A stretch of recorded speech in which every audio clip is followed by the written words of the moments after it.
Dans la séance précédente, nous avons vu l'état d'équilibre de plusieurs conducteurs en influence. Dans cette séance, nous allons voir juste deux conducteurs, mais en influence totale. C'est le cas de condensateur.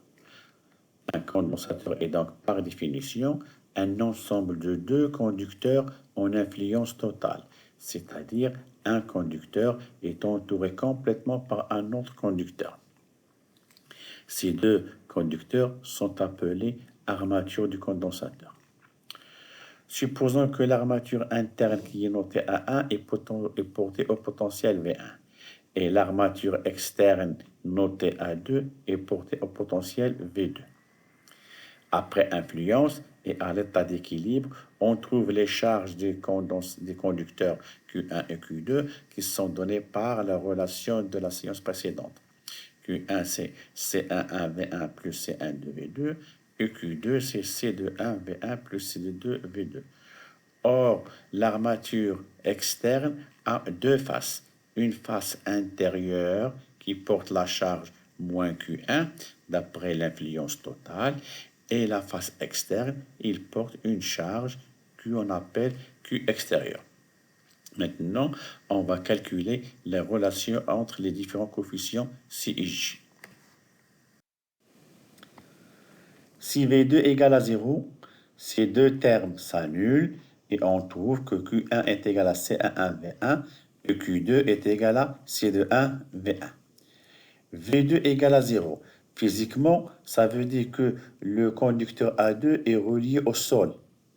Et comme ça, toute la charge de la face extérieure du conducteur A2 s'écoule vers le sol. Et comme ça, Q extérieur est égal à 0. Donc, on aura Q2 est égal à moins Q1 et par conséquent, C21 égale à moins C11. Si V1 égale à V2, Q1, il aura la valeur C11 plus C12 V2.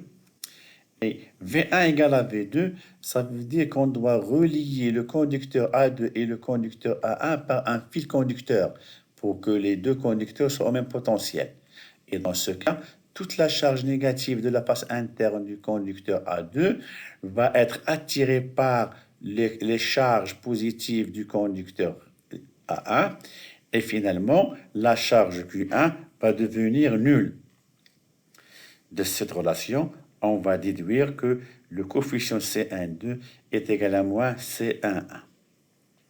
Si on pose le coefficient C est égal à C11, et d'après ces deux expressions, on trouve que Q1 est égal à C fois V1 moins V2, et Q2 est égal à moins CV1 plus C22 V2. C est appelé capacité du condensateur, Q1 est appelé la charge du condensateur, elle est portée par l'armature interne. Si on pose V égale à la différence de potentiel entre l'armature interne et l'armature externe, on a Q1 est égal à C fois V, et Q2 c'est moins CV plus ce terme-là. Ce terme, ce n'est que la charge de la face extérieure de l'armature externe. Elle est en général très inférieure à Q1. Alors, comment calculer la capacité du condensateur? Si on a une distribution de charge de l'armature interne du condensateur, on calcule la charge Q1 de cette armature. Cette charge, il va créer un champ E entre les armatures. Ce calcul en général se fait par le théorème de Gauss. Et la différence de potentiel entre les armatures, elle se calcule à partir de cette relation. Et finalement, on déduit de la relation C égale à Q1 sur P1 moins P2 la valeur de la capacité du condensateur. On va maintenant calculer la capacité des condensateurs usuels. Le condensateur sphérique, cylindrique et plat. Un condensateur sphérique est constitué de deux armatures. L'armature interne est un conducteur sphérique de centre O et de rayon R1. L'armature externe est un conducteur creux dont la face interne est sphérique, concentrique à un conducteur R1 et de rayon R2. Supposons que l'armature interne A1 porte une charge Q1, le champ entre les armatures est radial et donné par cette expression. Cette expression est calculée par le théorème de Gauss par une sphère chargée en surface. La différence de potentiel entre les deux armatures est donnée par cette expression. Or, le champ E et dr ont la même direction et le même sens. Ils sont tous les deux dans le sens de R. Et en remplaçant E par sa valeur, on trouve à la fin, c'est Q1 sur 4 pi y0, 1 sur R1 moins 1 sur R2. Et par définition, la capacité est le rapport Q1 sur V1 moins V2, d'où la capacité C d'un condensateur sphérique est égale à 4 pi y0 R1 R2 sur R2 moins R1.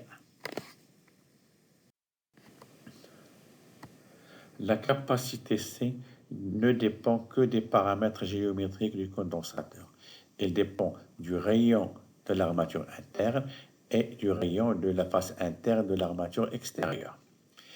Elle est également indépendante de l'épaisseur et de la forme de la face externe de l'armature extérieure.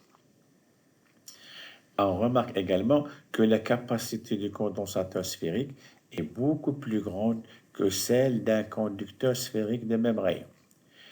En effet, soit E, la distance entre les deux armatures, R2 moins R1. Cette expression va s'écrire sous cette forme, c'est 4 pi y0 R1, R2 sur E. Et cette expression 4 pi y0 R1, ce n'est que la capacité d'un conducteur tout seul. Et finalement, la capacité C, c'est la capacité du conducteur fois R2 sur E. Or, si cette distance entre les deux armatures est très inférieure à R1, et par conséquent inférieure également à R2, ce rapport R2 sur E serait très grand par rapport à 1, et finalement, la capacité C du condensateur est beaucoup plus grande que celle d'un conducteur sphérique de même rayon. Ça veut dire que sous une même différence de potentiel, la charge d'un condensateur est beaucoup plus grande que celle d'un conducteur unique. Et ces résultats sont valables quelle que soit la forme du condensateur. Un condensateur cylindrique est formé de deux armatures. L'armature interne A1 est un conducteur cylindrique de rayon R1 et d'axe d'évolution delta. L'armature externe A2 est un conducteur creux de rayon interne R2 et de rayon extérieur quelconque. Et bien sûr, ce conducteur A2, il a le même axe delta que le conducteur A1. Ce condensateur est supposé de longueur infinie et nous, on va nous intéresser au calcul de la capacité d'une portion du condensateur de hauteur h. Et on suppose que cette partie porte la charge Q. D'après la symétrie, le champ en tout point M entre R1 et R2 est perpendiculaire à l'axe delta. Ça veut dire qu'il est porté par E. Et le champ, d'après le théorème de Gauss, est donné par cette expression. C'est facile à vérifier. Si on prend une surface de Gauss fermée sous forme d'un cylindre de rayon ρ et de hauteur h, le flux à travers les bases est nul et le flux à travers la surface latérale est égal au module E fois la surface qui est 2 pi ρ fois h. Et la somme des charges intérieures à cette surface, c'est Q, d'où l'expression de E qui est donnée par la formule Q sur 2 pi y0 ρ h fois la direction ρ. La différence de potentiel V1 moins V2, c'est la circulation du champ E entre l'armature A1 et l'armature A2. Puisque E et 2 ρ ont la même direction et le même sens, euro, et en remplaçant le module E par sa valeur donnée par cette expression, on trouve à la fin que la différence de potentiel V1 moins V2, c'est Q sur 2 pi y0 h, log de R2 sur R1. Finalement, la capacité C, qui est le rapport Q sur V1 moins V2, c'est 2 pi Y0H log de R2 sur R1. Cette capacité ne dépend que des paramètres géométriques du condensateur, qui sont le rayon de l'armature interne, le rayon de la face interne de l'armature extérieure et de son hauteur H. Un condensateur plan est formé de deux armatures planes, parallèles et séparées d'une distance E. La distance E est très faible par rapport aux dimensions des deux armatures, de manière à ce qu'on puisse considérer que les armatures ont des dimensions infinies. Même si un conducteur n'entoure pas un autre, ils sont en influence totale, parce que toutes les lignes de champ qui sont issues de l'armature A1, ils arrivent à l'armature A2. Et de cette manière, si l'armature A1 porte une charge plus Q, et par conséquent une densité plus sigma, la face en regard de l'armature A1 qui est A2 porte une charge moins Q ou bien une densité moins sigma. Alors le champ en un point M quelconque entre les deux armatures est égal à la somme des deux champs. Le champ créé par la charge positive qui se trouve sur l'armature A1 et le champ E- sigma qui est créé par la charge négative qui se trouve sur la face en regard. Or, nous avons vu dans les TD précédents que le champ créé par un plan infini est égal à sigma sur 2y0n, où sigma est la densité de charge du plan et n est la direction et un vecteur unitaire qui va de la charge vers le point M. Alors, pour l'armature A1, on a la densité C plus sigma, et le vecteur unitaire qui va de l'armature A1 vers le point M, il est dans la direction de N. Pour les charges négatives qui se trouvent sur A2, on a la densité C moins sigma, et le vecteur unitaire, il va de la charge négative vers le point M. Il est dans une direction N' qui est égale à moins N. Et finalement, le champ global est un champ uniforme de module sigma sur y0 et de direction n. La différence de potentiel V1 moins V2 se calcule à partir de la circulation du champ E entre l'armature A1 et l'armature A2. E et dl ont la même direction et le même sens, et en remplaçant la valeur du champ E par sa valeur, on trouve ce sigma E sur y0. Et par définition, la capacité C, c'est le rapport de la charge Q d'une armature sur la différence de potentiel entre les deux armatures. Et puisque Q est égal à sigma S, on trouve finalement que la capacité C est égale à y0S sur E. Comme on l'a vu, la capacité ne dépend que des paramètres géométriques du condensateur qui sont la surface de l'armature et l'épaisseur entre les deux armatures. Jusqu'à maintenant, nous avons vu des condensateurs ne contenant aucun matériau entre les armatures. Or, en réalité, un condensateur, il contient un isolant quelconque, tel que le mica, du papier paraffiné, de l'air ou tout autre matériau appelé diélectrique.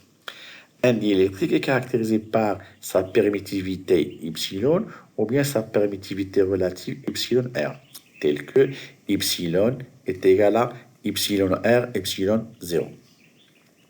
La permittivité relative ne dépend que de la nature de l'isolant. Par exemple, elle est égale à 8 pour le mica, elle varie entre 4 à 7 pour les verres et il est presque égal à 1 pour l'air sec. Alors, qu'est-ce qui arrive lorsqu'on introduit un diélectrique entre les armatures d'un condensateur? Premièrement, la capacité du condensateur augmente. Il suffit de remplacer dans les exemples précédents la valeur de y0 par la valeur de epsilon qui est égale à epsilon R, epsilon 0, nous allons voir que la capacité C est égale à epsilon R, epsilon C0, pardon. Et puisque epsilon R est supérieur à 1, la capacité C est plus grande que la capacité C0. Avec C0, c'est la capacité du condensateur contenant le vide, et la capacité C, c'est la capacité du même condensateur, mais contenant un diélectrique de permittivité relative epsilon R. Donc, la quantité de charge stockée dans le condensateur est plus grande. Deuxièmement, il y aura une limite à la différence de potentiel appliquée au condensateur, et par conséquent, une limite à sa charge. D'après la relation Q égale à C fois V, plus la différence de potentiel entre les deux armatures augmente, plus la charge du condensateur augmente, parce que la capacité C est constante et ne dépend que des paramètres géométriques du condensateur. Nous allons voir qu'on ne peut pas augmenter la différence de potentiel V tant qu'on veut. On sait que plus la différence de potentiel entre les armatures du condensateur augmente, plus le champ entre les armatures augmente, parce que la différence de potentiel est proportionnelle au champ E. Et quand ce champ dépasse une certaine valeur maximale, l'isolant devient conducteur, c'est-à-dire les charges positives et négatives des deux armatures s'attirent et une étincelle éclate qui prouve une décharge des armatures. Cette valeur du champ supportable par l'isolant est appelée rigidité électrique. Et la différence de potentiel correspondant à la décharge s'appelle différence de potentiel explosif. La rigidité électrique de l'air est égale à 32 kV par centimètre. Ça veut dire que quand le champ arrive à cette valeur, l'air sec devient conducteur. Et il est égal à 100 à 300 kV par centimètre pour les verres. Et cette rigidité est de 600 kV par centimètre pour le mica. Les condensateurs peuvent être reliés en série ou bien en parallèle. Le regroupement en parallèle de plusieurs condensateurs C1, C2 jusqu'à Cn consiste à relier toutes les armatures internes de ces condensateurs au même point A de potentiel V1 et relier toutes les armatures externes de ces condensateurs au même point B de potentiel V2. De ce fait, tous les condensateurs sont soumis à la même différence de potentiel V1 moins V2. Alors, les charges de ces condensateurs sont données par ces expressions, où toutes les charges sont proportionnelles à la différence de potentiel V1 moins V2, de manière à ce que Q1 est égal à C1 fois V1 moins V2. La charge Q2 du condensateur 2 est égale à C2 fois V1 moins V2, et ainsi de suite, jusqu'au dernier condensateur, Cn, où sa charge Qn est égale à Cn fois V1 moins V2. La charge totale de ce regroupement est égale à la somme des charges de chaque condensateur, c'est-à-dire que Q est égal à Q1 plus Q2 jusqu'à Qn. La charge totale Q est égale à C1 fois V1 moins V2 qui est Q1, plus C2 fois V1 moins V2 qui est Q2, plus Cn fois V1 moins V2 qui est Qn. Si on factorise par V1 moins V2, on trouve que la charge totale Q est égale à C fois V1 moins V2, avec C est donnée par cette somme. Donc, l'association en parallèle de plusieurs condensateurs a une capacité équivalente C qui est égale à la somme des capacités de chaque condensateur, ça veut dire sigma CI. L'association en parallèle des condensateurs permet donc d'obtenir une plus grande capacité et permet par conséquent d'emmagasiner plus de charge. La différence de potentiel supportée par ce regroupement correspond à la plus faible différence de potentiel explosif de ces condensateurs, parce qu'il suffit que l'un de ces condensateurs claque, c'est-à-dire il devient conducteur, pour qu'on n'a plus le même, qu'on n'a plus la même configuration de départ. L'association en série de plusieurs condensateurs consiste à relier l'armature externe d'un condensateur à l'armature interne du condensateur suivant. Supposons qu'on a plusieurs condensateurs C1, C2 jusqu'à Cn qui sont reliés en série. Dans ce cas, l'armature externe B1 du condensateur 1 est reliée à l'armature interne A2 du condensateur 2. Et l'armature externe B2 du condensateur 2 est reliée à l'armature interne du condensateur 3 et ainsi de suite. Maintenant, si on porte les extrémités de ce regroupement en série de ces condensateurs qui sont initialement non chargés à une différence de potentiel V1 moins V2, qu'est-ce qui se passe? L'armature A1 va se charger par une charge Q. Par influence totale, l'armature externe va se charger par une charge moins Q. Le conducteur qui relie l'armature externe B1 à l'armature interne A2 est isolé. Donc sa charge doit rester constante. Et puisqu'il était initialement neutre, il doit apparaître sur l'armature A2 la charge plus Q, parce que la somme doit être égale à 0. Et le même phénomène se répète, c'est-à-dire que l'armature B2 va se charger par une charge moins Q par influence totale, et ainsi de suite. La différence de potentiel V1 moins V2 entre ce regroupement qui est en série est égale à V1 moins V', la différence de potentiel au borne du condensateur 1, plus V' moins V seconde, la différence de potentiel au borne du condensateur C2, plus Vn moins 1 moins V2, la différence de potentiel au bord du condensateur Cn. V1 moins V', c'est Q sur C1. V' moins V seconde, c'est la même charge Q sur C2. Et Vn moins 1 moins V2, c'est toujours la même charge Q, mais sur Cn.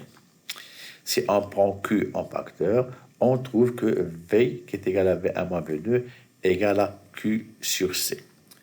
Donc, l'association en série a une capacité équivalente C de manière à ce que 1 sur C est égal à sigma de 1 jusqu'à n de 1 sur CI. Donc, l'association en série de condensateurs ne permet pas d'augmenter la capacité, mais il permet d'augmenter la différence de potentiel explosive, car celle-ci est partagée entre les différents condensateurs. L'énergie emmagasinée dans un condensateur est l'énergie qui sera mise en jeu pendant la décharge, c'est-à-dire lorsqu'on relie les deux armatures l'une à l'autre.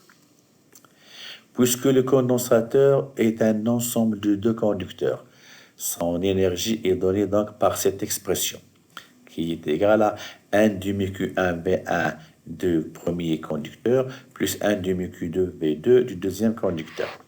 Alors Q1 est la charge de l'armature interne, Q2 est la charge de l'armature externe. Q2 est égal à la somme de ces deux charges, la charge de la face interne qui est égale par influence totale à moins Q1 et la charge de la face externe qui est en général très inférieure à Q1. Donc on aura Q2 est égal à moins Q1. Et par conséquent, l'énergie électrostatique est égale à 1 demi Q1 V1 moins V2 qu'on note V. Si on remplace Q par sa valeur CV, on trouve c'est 1 demi CV au carré ou bien 1 demi Q carré sur C. Nous avons vu que l'énergie électrostatique d'un système de charge est égale au travail que doit fournir un opérateur pour amener chacune de ces charges de l'infini jusqu'à la position qu'il occupe. Or, ce travail est égal à celui de force électrostatique, bien sûr à un signe moins près. Ce travail ne peut exister que si la force électrique est non nulle. Ça veut dire que le champ E pendant le déplacement de L est différent de 0. Donc, l'énergie est localisée dans les régions à un champ non nul. On va calculer maintenant la distribution de l'énergie dans tout l'espace à travers l'exemple d'un condensateur plan. Nous avons vu que le champ E entre les deux armatures d'un condensateur plan est égal à V1 moins V2 sur E, où V1 moins V2, c'est la différence de potentiel entre les bords du condensateur, E est la distance entre les deux armatures. Et le champ E est nul à l'extérieur du condensateur. Donc, l'énergie est localisée entre les deux armatures parce que c'est là où le champ E est non nul. Alors, l'énergie électrostatique d'un condensateur, c'est 1 demi-C fois V1 moins V2 au carré. En remplaçant V1 moins V2 par E fois petit e, et la capacité C d'un condensateur plan, c'est Y0S sur E. Et le produit S fois E, ce n'est que le volume du condensateur, parce que S, c'est la surface, et E, c'est l'épaisseur. Et finalement, on trouve que l'énergie électrostatique, c'est 1 demi Y0 E carré fois V. Donc, la densité d'énergie, la densité volumique d'énergie, c'est dE sur dV, c'est 1 demi Y0 E au carré. Et ce résultat, il est général et il s'applique à tout système de charge. Et finalement, si on veut calculer l'énergie d'un système de charge, c'est l'intégrale triple sur tout l'espace de 1 demi Y0 au carré dV.